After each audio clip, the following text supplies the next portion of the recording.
Hello everyone, मेरा नाम है संगीता और आज की क्लास में हम लोग नाउन को पहचानने के तरीकों को सीखेंगे। किसी भी सेंटेंस में नाउन को स्पॉट करना, क्योंकि परीक्षाओं में इस तरह के सवाल बहुत सारे पूछे जाते हैं। और मेरी ये क्लास हिंदी और इंग्लिश दोनों में रहती है। हिंदी में इसलिए रहती है कि हिंदी अपनी भाषा है और अगर अपनी भाषा में आप किसी चीज़ को समझ जाते हैं तो आपको हमेशा याद रहती है। और English is just a language, फिर आपको उसमें तब्दील, उसको ट्रांसलेट करके सीखने में कोई ज़्यादा वक्त नहीं लगेगा। तो चलिए शुरू करते हैं। मैं यहाँ पर आपको केवल 3 तरीके बताऊँगी जिससे आप किसी भी सेंटेंस में नाउन को स्पॉट कर पाएंगे। पहला तरीका हम लोग सीखेंगे सेंटेंस में उसकी पोजीशन को देख के, दूसरा होगा कि फंक्शन किस तरह का कर रहा है सेंटेंस में, और तीसरा होगा कि एंडिंग देख के, कुछ वर्ड्स की एंडिंग देख के ही हम लोग नाउन को स्पॉट कर सकते हैं, पहचान सकते हैं किसी भी सेंटेंस में। सबसे पहले हम लोग पोजीशन से सीखते हैं किसी भी सेंटेंस में कि नाउन का प्लेसमेंट कहाँ पे रहता है और हम इसको किस तरह से पहचान सकते हैं। आपने अगर कभी भी सेंटेंस पढ़ते समय ध्यान दिया होगा तो वो अक्सर किसी डिटरमाइनर के बाद आते हैं। डिटरमाइनर्स क्या होते हैं? डिटरमाइनर्स कई तरीके के होते हैं, लेकिन उसकी हम लोग डिटेल में नहीं जाएंगे। हम लोग यहाँ पे डिटरमाइनर्स को कुछ देख लेते हैं कि कौन कौन से डिटरमाइनर्स होते हैं। डिटरमाइनर्स के अंतर्गत आर्टिकल्स भी आते हैं। जैसे आर्टिकल्स की एक क्लास में ले चुकी हूँ।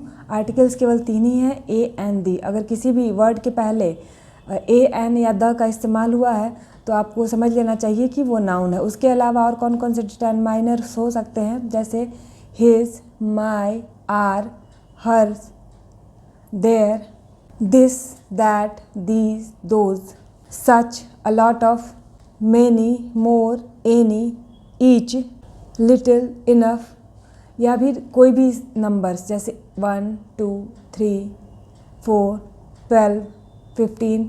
कोई भी नंबर जब किसी वर्ड के पहले रहेगा संकेत होता है कि वो एक नाउन है।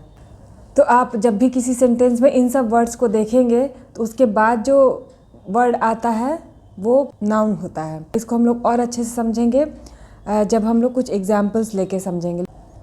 अब हम लोग नाउन को पहचानने के दूसरे तरीके पे आते हैं, वो है फंक्शन के आधार पे। नाउन सेंटेंस में किस तरह का फंक्शन होता है उसका, इस आधार पे हम पहचानने की कोशिश करेंगे कि सेंटेंस में कौन सा नाउन का काम कर रहा है। तो सेंटेंस में अक्सर नाउन वर्ब के सब्जेक्ट या ऑब्जेक्ट के रूप में आता है, या फिर किसी भी सेंटेंस में नाउन जो होता है वो वर्ब का सब्जेक्ट और ऑब्जेक्ट दोनों के रूप में काम कर सकता है। पर एक बात हमेशा ध्यान रखिएगा कि हर बार इस सेंटेंस का सब्जेक्ट या ऑब्जेक्ट नाउन ही नहीं होता है। ये समटाइम्स प्रोनाउन भी होते हैं और समटाइम्स फ्रेजेस भी होते हैं। अब चलिए हम लोग एग्जांपल्स देखते हैं नेक्स्ट स्लाइड में। और हम लोग जो 2 तरीके सीख चुके हैं, पोजीशन और फंक्शन, इन दोनों के आधार पर देखेंगे कि किसी भी सेंटेंस में नाउन को स्पॉट कैसे किया जाता है, क्योंकि बिना एग्जाम्पल्स देखे ये समझना बहुत मुश्किल हो जाएगा। चलिए शुरू करते हैं।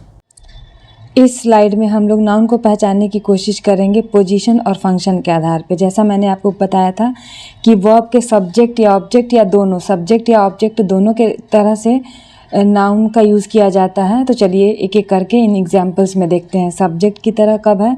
The dog barks loudly. देखिए डिटरमाइनर का इस्तेमाल हुआ है द डॉग के पहले द का इस्तेमाल हुआ है, इसलिए ये एक नाउन बन जाता है और ये सेंटेंस में एक सब्जेक्ट की तरह कार्य कर रहा है। ऑब्जेक्ट की तरह कैसे कर रहा है? She fed the dog. यहाँ पे अगेन देखिए कि द का इस्तेमाल हुआ है डॉग के पहले और ये ऑब्जेक्ट की तरह कार्य कर रहा है सेंटेंस में। दूसरा है dogs love to play fetch. Dogs को जब आप कुत्तों को ऐसे कोई सामान फेंक के लाने का गेम दीजिए तो उनको बहुत पसंद आता है, तो उसी चीज़ की बात हो रही है। और दूसरा है ऑब्जेक्ट की तरह कब काम कर रहा है? Please pet the dog gently. हर बार आप ध्यान दीजिएगा कि जब भी सेंटेंस में नाउन आया है तो उसके पहले किसी डिटरमाइनर का इस्तेमाल हुआ है क्या। जैसे यहाँ पे अगेन द का इस्तेमाल हुआ है। और हम लोग अब दूसरे देखते हैं, दैट डॉग। देखिए यहाँ पे दैट डॉग आ गया है, तो दैट भी एक तरह का डिटरमाइनर है जो मैंने आपको बताया था। तो दैट डॉग इज़ फ्रेंडली, तो आप पहचान जाएंगे दैट के बाद अगर कोई वर्ड आ रहा है तो क्या हो जाएगा, वो नाउन हो जाएगा। फिर कि देखिए यहाँ पे का इस्तेमाल हुआ है, अगेन ये डिटरमाइनर है। द मेलमैन, देखिए यहाँ पे दो हो गए हैं। A dog chased the Mailman, उसने मेलमैन को कुत्ते ने पीछा कर लिया। तो दोनों की जगह देखिए ठीक आपको द का इस्तेमाल दिख जा रहा है। The cat chased the dog, यहाँ पे भी सब्जेक्ट ऑब्जेक्ट दोनों है। द का यहाँ भी इस्तेमाल हुआ है, यहाँ भी इस्तेमाल हुआ है। तो कैट और डॉग दोनों नाउन है। The book is on the table, the again है। She reads the book every night, यहाँ पे द बुक, फिर ये अगेन आ गया। Books are my favourite pastime, तो ये बुक्स का केवल इस्तेमाल हुआ है। He borrowed a book from the library, library से उसने लिया है तो द लाइब्रेरी का इस्तेमाल हुआ है। अ बुक है, यहाँ पे दो ऑब्जेक्ट्स हैं। This book tells an exciting story, यहाँ पे देखिए एन का इस्तेमाल हुआ है, एन एक्साइटिंग स्टोरी, तो यहाँ पे कंफ्यूज नहीं कर जाना। एक्साइटिंग, ये जो वर्ड एक्साइटिंग है ये नाउन नहीं है।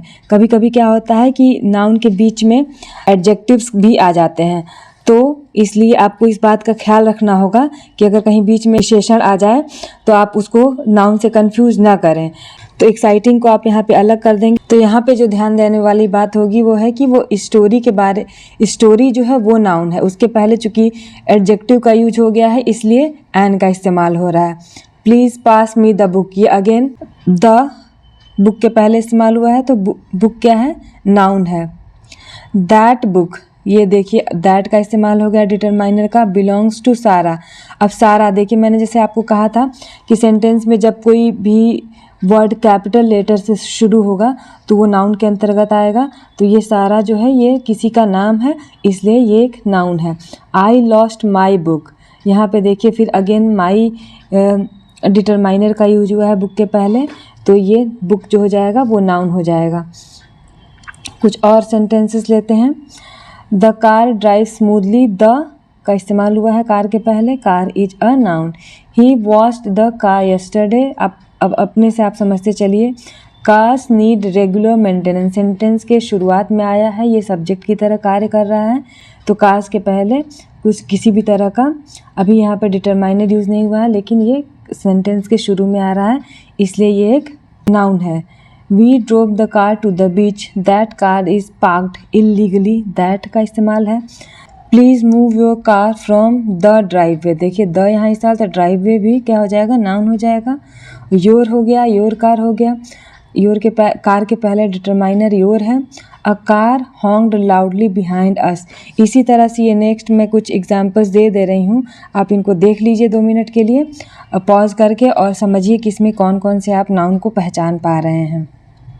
अब तीसरे तरीके की तरफ आते हैं, वो है एंडिंग देख के। कुछ वर्ड्स होते हैं जिनकी एंडिंग्स को ही देख के आप पहचान पाएंगे कि ये नाउन है।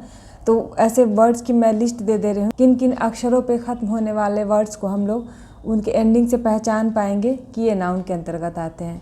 चलिए नेक्स्ट स्लाइड में वो भी देख लेते हैं। चलिए देखिए ये कुछ वर्ड्स हैं जिनके आखिरी को देख के आप समझ जाएंगे, आखिरी के लास्ट अक्षरों को देख के आप समझ पाएंगे कि ये नाउन होते हैं। जैसे ITY से एंड होने वाले security, ability, diversity, possibility, authority. Ment से एंड होने वाले शब्द development, enjoyment, experiment, attachment, engagement. Ness से ख़त्म होने वाले शब्द kindness, bitterness, darkness, emptiness, fitness. आप सारे वर्ड्स को लिखने की ज़रूरत नहीं है, आप एग्जाम्पल्स को लिखते चलिए केवल ITY से, तो इससे जितने भी शब्द आपको समझ में आएंगे तो आप उनकी लिस्ट अलग से बना सकते हैं कि हाँ ये नाउन्स के अंतर्गत आएंगे। फिर मेंट वाले, नेस वाले, ATION एशन वाले, जैसे education, communication, celebration, innovation, investigation. Hood वाले, childhood, brotherhood, neighbourhood, manhood, motherhood या गॉड मदरहुड। ये सब अक्षरों से ख़त्म होने वाले जितने भी शब्द बनेंगे वो नाउन के अंतर्गत आए। लेकिन याद रखिएगा कि कोई भी रूल इंग्लिश ग्रामर में एब्सोल्यूट नहीं होता है, केवल वही सच नहीं होता है। इससे मिलते जुलते कुछ वर्ड्स आप देख सकते हैं जो एडजेक्टिव के अंतर्गत भी आएंगे। Here some bonus word endings, जैसे ANCE एक्सेप्टेंस, टॉलरेंस, ये भी नाउन है। ENCE वाले वर्ड्स डिपेंडेंस, एक्सपीरियंस, कॉन्फिडेंस, ये भी नाउन है। डिसीजन, ट्रेडिशन, इंफॉर्मेशन, ये भी नाउन है। आइडेंटिटी, एक्टिविटी, कम्युनिटी, ये भी नाउन है। अगर आपने ध्यान दिया हुआ होगा तो ये सारे एग्जाम्पल्स आपको किसी व्यक्ति, वस्तु, स्थान इसके नाम नहीं समझ में आ रहे होंगे। ये सब क्या हैं, ये आइडिया या कॉन्सेप्ट्स हैं। तो मैंने आपको बता रखा था अपने पहले वीडियो में कि किसी भी तरह का आइडिया या कॉन्सेप्ट जो हमारे दिमाग में भी होता है वो एक प्रकार का नाउन होता है और वो नाउन होता है एब्स्ट्रैक्ट नाउन। तो ये जितने भी वर्ड्स आपको यहाँ दिखाई दे रहे हैं ये सारे एब्स्ट्रैक्ट नाउन के उदाहरण हैं। इन तीनों के अलावा आपको ये भी बात हमेशा याद रखनी है कि जब भी कोई सेंटेंस शुरू होता है तो शुरुआत में जो वर्ड आता है मोस्ट ऑफ़ द टाइम वो नाउन ही होता है। मैं ये नहीं कह रही हूँ कि हर बार वो नाउन रहेगा, पर मोस्ट ऑफ़ द टाइम वो बहुत ही संभावना होती है कि वो नाउन से ही शुरू होता हो और इसीलिए सब्जेक्ट का कार्य करता है या सेंटेंस में ये ऑब्जेक्ट का कार्य करता है। और अगर सेंटेंस में कोई भी वर्ड अगर कैपिटल लेटर्स में लिखा जाता है, कोई भी वर्ड अगर कैपिटल लेटर्स में लिखा जा रहा है तो उसको हम लोग नाउन समझेंगे, वो प्रॉपर नाउन के अंतर्गत आएगा। क्योंकि प्रॉपर नाउन जब भी हम सेंटेंस में लिखते हैं, चाहे वो सेंटेंस के बीच में हो या शुरुआत में हो, हमेशा उसको कैपिटल में ही लिखना चाहिए। एक लास्ट ही बहुत ही मज़ेदार तरीका है, अगर आप लोग इसका इस्तेमाल कर पाएंगे तो भी आप लोग बहुत ही आसानी से किसी भी सेंटेंस में नाउन को स्पॉट कर पाएंगे। ये है हु और व्हाट का फॉर्मूला। अगर आप सेंटेंस में who is this, who is that या हु आर दोज, इन क्वेश्चंस को अगर पूछे और जो वर्ड से उसका आंसर मिले, या what is this, what are those things, who और व्हाट का क्वेश्चन अगर सेंटेंस में आप रखें, हु और व्हाट का आंसर ये वर्ड है तो वो नाउन होगा, वो वर्ड नाउन होगा। तो ये कुछ तरीके हैं जिनसे आप बहुत ही आसानी से अब सेंटेंस में, किसी भी सेंटेंस में नाउन को स्पॉट कर पाएंगे।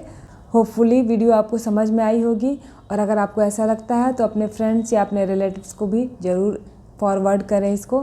और अगर आपको वीडियो पसंद आई हो तो लाइक और सब्सक्राइब ज़रूर कर लें। Thank you.